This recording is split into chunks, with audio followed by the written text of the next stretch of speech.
McNaughton, Big E here. Thanks for listening. Today I'm just doing a quick preview on the 2020 World Series. The LA Dodgers will be playing the Tampa Bay Rays in Globe Life. Was it Field now in Arlington, Texas? Globe Life Field, the new ballpark in Arlington. This is a matchup between the two best teams in each league in the AL and the NL.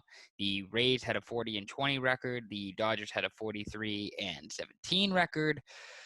It's going to be a really, really good World Series. The Dodgers are coming off their 3-1 comeback series victory against the Atlanta Braves, which was in Arlington, and the Rays are coming off blowing a 3-0 series lead, but then beating the Houston Astros in Game 7. That game took place in San Diego. So the Rays have played playoff games in Tampa, San Diego, and now Arlington, while the Dodgers have played playoff games in LA,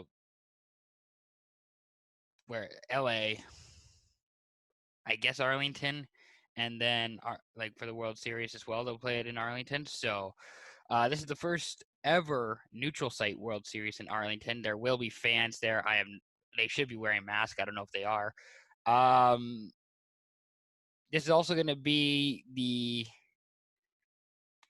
how did I put this? So this is the third Florida sports team to be playing for a championship.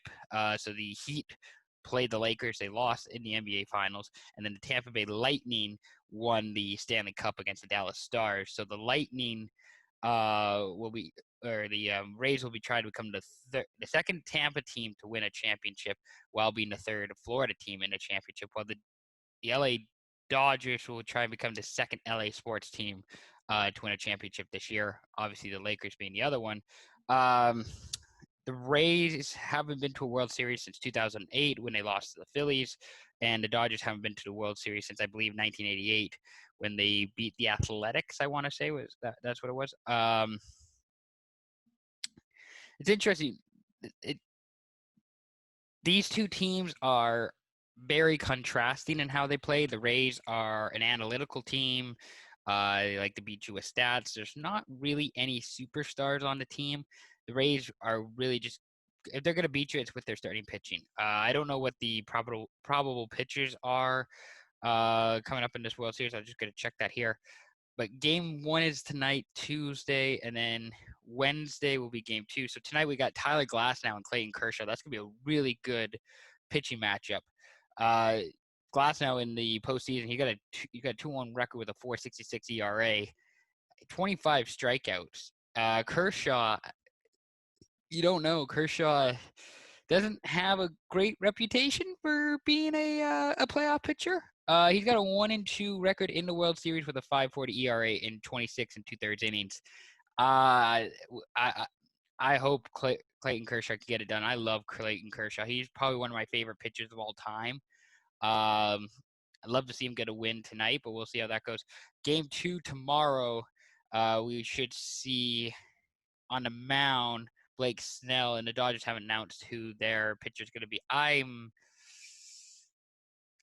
guessing it's Walker Buehler. I have no idea. I'm going to guess it's Buehler, but no idea.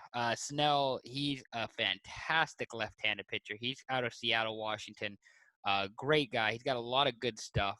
Probably his fastball, I would say, is his most dangerous pitch, but that's going to be a really good pitching matchup as well in Game 2. Guys to watch for. With the Rays, I'd say it's their starting pitching. Okay, Dodgers are starting Buehler in Game 3, so I don't know who they're going to start in Game 2. Dodgers, I don't know. I don't know who I would say is for the biggest stars on each team. All right, biggest stars on each team. I'm going to say for the Rays, it's got to be the new guy. Randy, how do you say his name? Randy Rosarina. God damn it, I feel so bad now. Rosarina. Randy Arozarena, rookie, come out of nowhere this year for the Rays. He's probably been the biggest star so far. Just incredible. He, you know, he's hitting 382 with a 433 on base percentage this postseason. He's reached base in 13 of 14 starts. He's just been a phenomenal batter for the Rays. He's first in slugging percentage. He's got an 855 slugging percentage. Rosarina, he's probably the most threatening Rangers hitter, I would say, right now, just from in terms of his stats. Otherwise, I mean, Mike Brusso is a guy who I really like. He's a utility guy. He's probably not going to start any games, but he's going to come off the bench and play a Ben Zobrist type role, if you know what that means, where he's just, he just comes in a certain situation where the, manager needs a hitter to come off the bench and get a single or a double, or just get on base, really. I would say Mike Brusso is someone that you should look out for. With Brusso, too, the other thing, in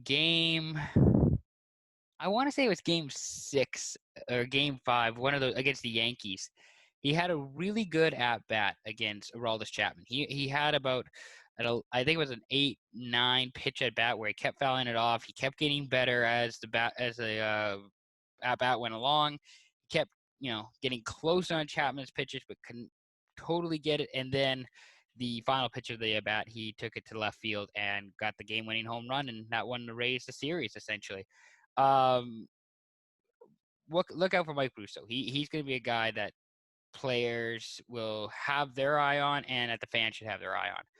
The Dodgers, on the other hand, you can go a lot of different ways with the Dodgers. The Dodgers have a lot of stars. I think that's putting it lightly. Probably Cody Bellinger, I would say, is the hottest one right now. He had the game-winning home run in Game 7 against the Atlanta Braves at the NLCS. But I mean, you can go with Max Muncy. You can go with Justin Turner. You can go with Mookie Betts. You can go with, Chris Taylor, who's a solid contact hitter. There's, a whole bunch of different guys. Kike Hernandez had a really good hit the other night, a really good home run the other night, in a pitch hitting role, excuse me. And there's so many different threatening guys with the Dodgers that you can't almost keep track of them. So the Dodgers love to play with superstars. They have a bunch of talented players on their team, and I would think that this is the Dodgers series to lose. They are the better team. They have better players, more talent. The interesting thing with the Rays is that I think Kevin Cash is a better manager than Dave Roberts. I think Cash makes smarter decisions. I think he's a bit more reliable. And the interesting thing is that if the Rays have an advantage against the Dodgers, I think it's starting pitching. I know Kershaw's really good. He hasn't been great historically in the postseason. Tonight can be a big night for him. But, I mean, there are other pitchers. There are other starters that they have. Walker Buehler will start Game 3. Tony Gonsolin pitched on Sunday night. Dustin May pitched Sunday night. Julio Urias pitched Sunday night. Urias was really good in a relief role. May was not that great as a starter, and Gonsolin was fine, not great either. I don't know which one of those guys will get the start. If they want to go back to Dustin May, they could certainly do that. It's going to be really interesting, but I would say this is the Dodgers series to lose. But I think if the Rays have an advantage, it's manager and starting pitching. Other key factors in this series, the thing about the Dodgers that I think they're going to try and win with the home run. And Globe Life Field, from what I've watched, it's a new ballpark. It just it just opened this year. And when you look at the park, when you look inside the park, when you look how it's set up, it seems like a pitcher's park. Like left center is 372, center field's 407, right center is 374. It's 329 down left field line and it's 326 down the right field line. Those are pretty close, but I mean, it just seems like a hitter's park, even though we've seen quite a few or it seems like a pitcher's park, even though we've seen quite a few home runs in the ballpark. I I trust Tampa. Like I trust that. I trust Tampa's all around hitting. Like I think Tampa can hit around guys. But the Dodgers just have more talent. Like anybody on the Dodgers starting lineup can go and hit a home run. Whether it's Betts, whether it's Bellinger, whether it's Muncy, whether it's Turner, whether it's Kike, who came off the bench and hit one the other night, whether it's catcher Will Smith. The Dodgers just have an arsenal of bats that's hard to ignore. But I think the Rays are maybe more structural, if that makes sense. They have a better system, even though it's kind of just going up and hitting. So we'll see. If I got to pick in this series, I'm gonna say, God, I want the Dodgers to win. I really love the Dodgers. I love just Dodger Stadium. I love the colors. I love Clayton Kershaw. I really want the Dodgers to win. And I can't really root against them. However, I think this series goes 7 games. I think the Rays are phenomenal. I think they're extremely talented. Um, you know, their starting pitching is what's going to keep them in this series. This, for all accounts, has the possibility to be a low. Like I think this series will either be a low-scoring, dueling series. We might see a couple of games that are blowouts, but I think it has a really good shot of going to 7 games and being a starter pitcher's dream. That's how I feel. There's also a world in which the Dodgers can overcome the Rays starting pitching and just hit after hit and get run after run, and they win this in like 4 or 5. There's that kind of world too. I don't see the Rays out hitting the Dodgers. I could be completely wrong. I just think it's the Rays have to win with their starting pitcher and keeping the games low scoring, whereas the Dodgers, like the Kershaw thing is really fascinating to me tonight because like if the Rays win tonight, look out. This is like if the Dodgers can win with Kershaw, it's gonna be really difficult for the Rays to win this win the series. But we'll see. We'll see how tonight goes. I'm really excited for it. I'm gonna say it's the Dodgers in 7. That's gonna be my series prediction. But it's really close. It's really close. Um, each team has the tools and the shot at winning. I'm gonna go with the Dodgers though. And the interesting thing is that this season has been kind of just a nightmare in general for baseball. It's been a nightmare. But if baseball can find a way, to gain some interest, because the baseball has been really good. The actual baseball has been good. It's just the interest level has not been there. And maybe this series can help. I know many people won't like the Rays. They won't like the analytics. They won't like all the pitching changes. They won't like they just won't like the Rays. But it's not I shouldn't say it's a hate thing. They just don't like how that baseball is played.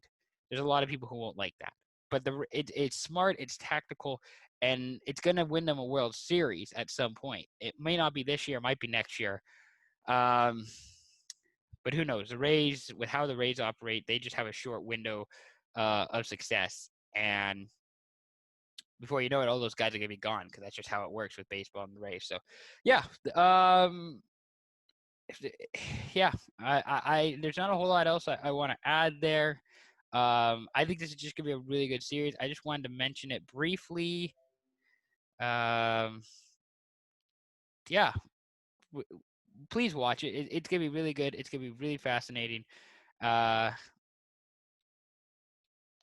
Again, players to watch: Randy Rosarina for the Rays.